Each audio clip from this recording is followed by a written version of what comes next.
जय श्री कृष्ण। साथियों, श्रीमद् भगवद गीता में मनुष्य के जीवन की प्रत्येक समस्या का समाधान मिलता है।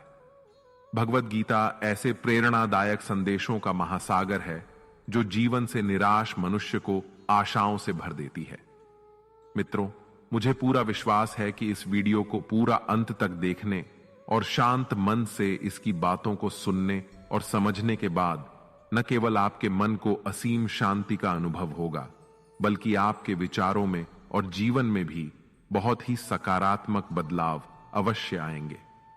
मैं यह गारंटी के साथ कह सकता हूं कि जो कोई भी इस गीता सार को पूरा अंत तक सुनेगा और इसके ज्ञान को अपने जीवन में उतारेगा, उसे अपनी हर समस्या का, हर परेशानी का समाधान अवश्य मिलेगा। उसे वह सब कुछ मिलेगा जो वह पाना चाहता है।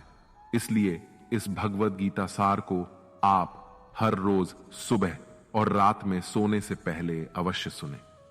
दोस्तों, श्रीमद् भगवद गीता में भगवान श्री कृष्ण कहते हैं, जो भी मनुष्य श्रद्धा से युक्त होकर और दोषों से रहित होकर इस गीता शास्त्र का अध्ययन, श्रवण और मनन करता है, वह सभी पापों से मुक्त होकर मेरे परम धाम को प्राप्त होता है।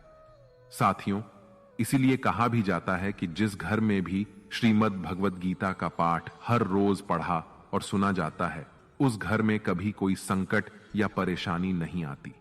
भगवान श्री कृष्ण की कृपा और आशीर्वाद हमेशा उस घर पर बना रहता है और जीवन सुख, संपत्ति, धन, वैभव और आनंद से परिपूर्ण हो जाता है। मित्रों, कुरुक्षेत्र की युद्ध भूमि में हुए महाभारत के भीषण युद्ध के प्रारंभ में ही अर्जुन युद्ध भूमि में अपने चारों तरफ युद्ध की इच्छा से आए हुए अपने परिजनों, भाई बंधुओं और गुरुजनों को देखकर घबरा जाता है, निराश और हताश हो जाता है और बहुत ही दुखी होकर वह श्री कृष्ण के समक्ष अपने दुख और दुविधा को प्रकट करता है। अर्जुन कहता है, हे केशव, मैं कैसे यह युद्ध कर सकता हूं? इस युद्ध भूमि में युद्ध के लिए एकत्रित हुए ये सब तो मेरे अपने ही हैं। मैं कैसे पितामह भीष्म और गुरु द्रोणाचार्य से युद्ध करूंगा, क्योंकि ये दोनों तो मेरे पूजनीय गुरुदेव हैं। इसलिए इन गुरुजनों को मारने से तो अच्छा है मैं भिक्षा मांगकर जीवन यापन करूं। हे मधुसूदन, जिन कौरवों से मैं युद्ध करने जा रहा हूं, वे सब धृतराष्ट्र के पुत्र मेरे भाई ही तो हैं, मेरे अपने ही हैं। इन सबको मारने से तो अच्छा है कि मैं सन्यासी बन जाऊं। अगर यह युद्ध हुआ तो करोड़ों लोग मारे जाएंगे। जो सैनिक और योद्धा इस युद्ध में मारे जाएंगे, उनकी स्त्रियों का क्या होगा? नहीं कृष्ण, मैं यह युद्ध नहीं कर सकता। अपने ही कुल का विनाश करके मैं कैसे सुखी हो सकता हूं? हे कृष्ण, मुझे कुछ समझ नहीं आ रहा है। मेरी बुद्धि भ्रमित हो रही है, मेरा सर फटा जा रहा है, मेरे पैर कांप रहे हैं, मेरी त्वचा जल रही है, मेरा गांडीव धनुष मेरे इन हाथों से छूट रहा है। हे कृष्ण, मेरा मार्गदर्शन करो, मुझे ज्ञान दो, मुझे बताओ कि मैं क्या करूं। अर्जुन की इस दयनीय अवस्था को देखकर भगवान श्री कृष्ण ने श्रीमद् भगवद गीता का वो दिव्य और अलौकिक ज्ञान अर्जुन को दिया, जो न केवल अर्जुन के लिए बल्कि हजारों वर्षों से संपूर्ण मानव जाति के लिए और आज के आधुनिक युग में भी प्रत्येक मनुष्य के लिए मार्गदर्शक बना हुआ है। श्रीमद् भगवद गीता एकमात्र ऐसा ग्रंथ है जो प्रत्येक मनुष्य के लिए मार्गदर्शक बना हुआ है। श्रीमद् भगवद गीता एकमात्र ऐसा ग्रंथ है जो मनुष्य को जीने का सही तरीका बताती है। भगवद गीता जीवन में धर्म, कर्म और प्रेम का पाठ पढ़ाती है। इसलिए हमें नित्य प्रतिदिन श्रीमद् भगवद गीता का अध्ययन अवश्य करना चाहिए। अर्जुन की दुविधा और संशय को देखकर भगवान श्री कृष्ण ने अर्जुन से कहा, हे अर्जुन, तू बड़ी बड़ी ज्ञानियों सी बातें करता है, लेकिन जो सच में ज्ञानी होता है वह इस तरह दुख और शोक नहीं करता है। तेरे हाथ में कुछ है ही नहीं, तू चाहकर भी कुछ नियंत्रित नहीं कर सकता। जीवन और मरण तो प्रकृति की नियति है। ये सब लोग वास्तव में मेरे ही द्वारा मारे जाएंगे। तू तो सिर्फ एक निमित्त मात्र है। इसीलिए जो ज्ञानी होता है वह किसी के मरने पर रोता नहीं है। ज्ञानी जन न ही बीते हुए कल का शोक करते हैं और न ही आने वाले कल की चिंता करते हैं। इसीलिए जो होने वाला है वह होकर ही रहता है, और जो नहीं होने वाला वह कभी नहीं होगा। ऐसा निश्चय जिसको समझ में आ जाता है, जिसकी बुद्धि में आ जाता है, उसे कोई दुख नहीं सताता, उसे कोई चिंता नहीं सताती। हे अर्जुन, तुम इस बात का शोक मत करो कि यहां कौन अपना है और कौन पराया है। जो अधर्म करता है उसके साथ युद्ध करना एक क्षत्रिय का धर्म है, और अपने धर्म का पालन करना तुम्हें मोक्ष और मुक्ति देगा। तुम अपने इस मन से मोह को त्याग दो, नहीं तो सारा जग तुम्हारी निंदा ही करेगा।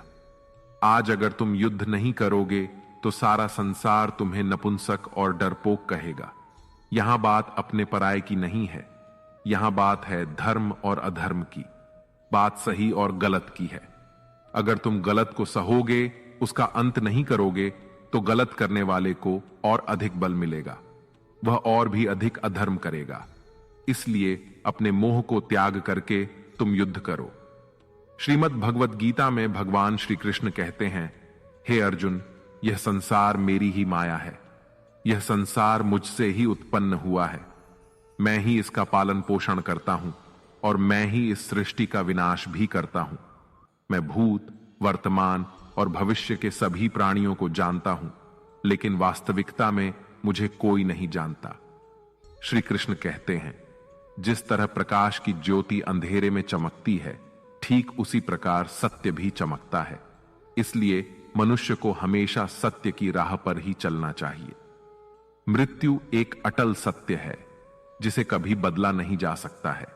इस संसार का जब से निर्माण हुआ है तब से जन्म मृत्यु का चक्र चलता आ रहा है। जिस प्रकार मनुष्य अपने पुराने वस्त्रों को त्याग कर नए वस्त्र धारण करता है, ठीक उसी प्रकार आत्मा पुराने व्यर्थ शरीर को त्याग कर नए शरीर को धारण करती है। यही प्रकृति का नियम है। इस सत्य को स्वीकार करके भय मुक्त होकर आज में ही जीना चाहिए। ज्ञानी व्यक्ति न तो मरने वाले का शोक करते हैं और न ही उनका मोह करते हैं जो अभी जीवित हैं, क्योंकि वह जानते हैं कि जो मर गया वह फिर से जन्म लेगा और जो जीवित है वह एक दिन अवश्य मरेगा। हे अर्जुन, मैं सभी प्राणियों के हृदय में स्थित सबका आत्मा हूं। संपूर्ण प्राणियों का आदि, मध्य और अंत भी मैं ही हूं। मैं ग्रहों में सूर्य हूं, वेदों में सामवेद हूं, देवों में इंद्र हूं, इंद्रियों में मन हूं। मैं ब्रह्मा हूं, मैं विष्णु हूं, मैं महेश हूं। जलाशयों में मैं समुद्र हूं, पर्वतों में मैं हिमालय हूं।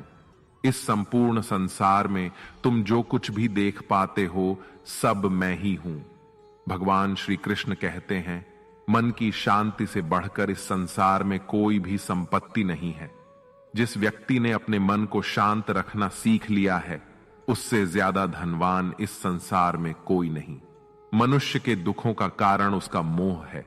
जितना अधिक मोह करेगा उतना ही अधिक कष्ट भोगेगा। श्री कृष्ण कहते हैं, जो हुआ अच्छा हुआ, जो हो रहा है अच्छा हो रहा है, और जो होगा वह भी अच्छा ही होगा। तुम्हारा क्या गया जो तुम रो रहे हो? तुम क्या लाए थे जो तुमने खो दिया? तुमने क्या पैदा किया जो नष्ट हो गया है? तुमने जो लिया यहीं से लिया और जो दिया यहीं पर दिया। जो आज तुम्हारा है वह कल किसी और का होगा, क्योंकि परिवर्तन ही संसार का नियम है। श्रीमद् भगवद गीता में भगवान श्री कृष्ण कहते हैं, मनुष्य को परिणाम की चिंता किए बिना निस्वार्थ और निष्पक्ष होकर अपने कर्तव्यों का पालन करना चाहिए। अपने जीवन की चुनौतियों से भागना नहीं चाहिए और ना ही भाग्य को दोष देना चाहिए। हे अर्जुन, भगवान के प्रति समर्पित कर दो, यही सबसे बड़ा सहारा है। श्री कृष्ण कहते हैं, इंसान अपने जन्म से नहीं अपने कर्म से महान बनता है। जब इंसान अपने काम में आनंद खोज लेते हैं तो वह पूर्णता प्राप्त करते हैं। हे अर्जुन, आसक्ति से ही कामना का जन्म होता है। सदैव संदेह करने वाले इंसान के लिए प्रसन्नता ना तो इस लोक में है और ना ही परलोक में। जो अपने मन को नियंत्रण में नहीं रखता, उसके लिए वह शत्रु के समान काम करता है। अशांत मन को नियंत्रित करना कठिन है, लेकिन अभ्यास के द्वारा इसे वश में किया जा सकता है। भागवत गीता में श्री कृष्ण बताते हैं कि पृथ्वी पर जिस प्रकार मौसम का बदलाव होता रहता है, उसी प्रकार हमारे जीवन में भी सुख दुख आते रहते हैं। इनसे हमें विचलित नहीं होना चाहिए। हे अर्जुन, समय से पहले और भाग्य से अधिक किसी को कुछ नहीं मिलता। जैसे दीपक की बाती को दीपक तले छुपा अंधेरा दिखाई नहीं देता, वैसे ही मनुष्य को जवानी के पीछे छुपा बुढ़ापा और कमजोरी दिखाई नहीं देती। किसी भी प्राणी को उसका मन जीवन के अंत तक अपने जाल से निकलने नहीं देता। रस्सी में बांधकर उसे तरह तरह के नाच नचवाता रहता है। वह जीव को इतनी फुर्सत ही नहीं देता है कि वह अपने अंतर्मन में झांक कर अपनी आत्मा को पहचाने और आत्मा के अंदर जिस परमात्मा का प्रकाश है, उस परमात्मा का साक्षात्कार करे, उसे देख सके। जब भगवान श्री कृष्ण से अर्जुन पूछते हैं कि हे केशव, यह सब मानकर भी कि आत्मा नित्य सनातन और अजन्मा है, उसे शस्त्र नहीं काट सकते, आग नहीं जला सकती, फिर भी प्राणी की आत्मा को दुख, सुख, शोक, खुशी, मान अपमान, पीड़ा और आनंद का एहसास क्यों होता है? तब भगवान श्री कृष्ण कहते हैं, हे पार्थ, मैंने पहले ही तुम्हें बताया कि सुख दुख का आभास करना आत्मा का काम नहीं, शरीर का काम है। तब अर्जुन कहते हैं, हे केशव, शरीर को दुख और पीड़ा तभी होगी जब शरीर को कोई चोट लग जाए या उसका कोई अंग कट जाए। जैसे शरीर आग में जल जाए, उससे जो पीड़ा होती है वह तो शरीर की पीड़ा है, परंतु मानहानि होने से जो दुख होता है या मान होने से जो आनंद आता है, उसमें तो शरीर को कोई चोट नहीं पहुंचती। वह मानहानि का दुख, वह अपकीर्ति की पीड़ा तो आत्मा को ही होती है ना। तब भगवान श्री कृष्ण अर्जुन से कहते हैं, नहीं अर्जुन, यह कीर्ति अपकीर्ति, मान अपमान, ये लाभ हानि, ये जीतने का आनंद अथवा हारने की पीड़ा, ये भी आत्मा को नहीं होती। यह आत्मा का काम नहीं है, यह तो मन की शरारत है। भगवान श्री कृष्ण कहते हैं, हे अर्जुन, यह याद रखो कि प्राणी के शरीर का एक अदृश्य अंग है, मन, जो दिखाई नहीं देता लेकिन सबसे शक्तिशाली हिस्सा है। आत्मा से इसका कोई संबंध नहीं है। आत्मा रथ में बैठा हुआ रथ का स्वामी है, तो मन शरीर रूपी रथ का सारथी है। यह मन ही इंद्रियों के घोड़ों को इधर उधर भटका देता है और यौवन के आवेश में चंचल हो जाता है। कभी यौवन के आवेश में यही चंचल मन मनुष्य को इस भ्रम में डाल देता है कि वह सर्वशक्तिमान है, वह सब कुछ कर सकता है और वह यहां का राजा है, जिसके आगे हर कोई झुक जाने को विवश है और जिसे हर कोई प्रणाम करता है। जब शरीर के दीपक में यौवन शक्ति का घी झलकर समाप्त हो जाता है और दीपक तले अंधेरा छा जाता है, तो मनुष्य घबराकर चिल्लाने लगता है, मैं बीमार हूं, मैं दुखी हूं, मैं मर रहा हूं, मुझे बचाओ। ये रोने का नाटक भी मन ही करता है। हे अर्जुन, मनुष्य को मैं के घमंड की मदिरा पिलाकर मदहोश करने वाला पाखंडी केवल मन है। उसके हाथों में मोह माया का जाल है, जिसे वह मनुष्य की इच्छाओं पर डालता रहता है और उसे अपने वश में करता रहता है। यह मन शरीर से भी मोह करता है, अपनी खुशियों से भी मोह करता है और अपने दुखों से भी मोह करता है। खुशी में खुशियों से भरे गीत गाता है और दुख में दुख भरे गीत गुनगुनाता है। अपने दुखों में दूसरों को शामिल करके उसे खुशी मिलती है। हे पार्थ, प्राणी के लिए आवश्यक है कि वह अपने मन को काबू में करके अपने अंतर्मन में झांक कर आत्मा को देखें। तभी उस आत्मा के अंदर उसे परमात्मा का प्रकाश स्पष्ट दिखाई देगा। समय मनुष्य के बनाए मार्ग पर नहीं चलता, मनुष्य को ही समय के दिखाए मार्ग पर चलना होता है। इसी को नियति कहते हैं। जीवन कठिन तब लगता है जब हम स्वयं में बदलाव करने की बजाय परिस्थितियों को बदलने का प्रयास करते हैं। जब समय आपके विपरीत चल रहा हो तो शांत रहना ही सबसे बेहतर होता है। जब भक्ति में मन लगने लगे तो समझ लेना आपने भगवान को नहीं, भगवान ने आपको चुना है। कोई कुछ भी बोले, स्वयं को शांत रखो, क्योंकि धूप कितनी ही तेज हो, समुद्र सूखा नहीं करते। कान भरने वालों से हमेशा सावधान रहें, यह अच्छे अच्छे रिश्तों को बिगाड़ देते हैं। योग्यताएं कर्म से पैदा होती हैं। जन्म से तो हर व्यक्ति शून्य ही होता है। इस जगत में सत्य से भी बड़ा सत्य प्रेम है, और जिसके प्रति प्रेम है उसके प्रति असत्य होना मुश्किल है। पूरी दुनिया की सबसे खूबसूरत जोड़ी मुस्कुराहट और आंसू है। इन दोनों का एक साथ मिलना मुश्किल है, लेकिन जब ये दोनों मिलते हैं वह पल सबसे खूबसूरत होता है। कर्म ही सबसे बड़ा धर्म है। भगवान श्री कृष्ण गीता में अर्जुन को उपदेश देते हुए कहते हैं कि व्यक्ति कर्म करने के लिए ही पैदा हुआ है। बिना कर्म किए कोई रह नहीं सकता। मनुष्य को परिणाम की चिंता किए बिना अपने कर्तव्यों का पालन करना चाहिए। क्रोध मनुष्य को नरक की ओर ले जाने वाला द्वार है। क्रोध करने से व्यक्ति का मन अशांत हो जाता है। वह आवेश में आकर कई बार अपना ही नुकसान कर बैठता है। भगवान श्री कृष्ण कहते हैं कि मनुष्य को क्रोध करने से बचना चाहिए। कितना भी क्रोध क्यों ना आए, स्वयं को शांत रखने का प्रयास करें। इस संसार में आज जो तुम्हारे पास है वह कल किसी और का था, परसों किसी और का होगा।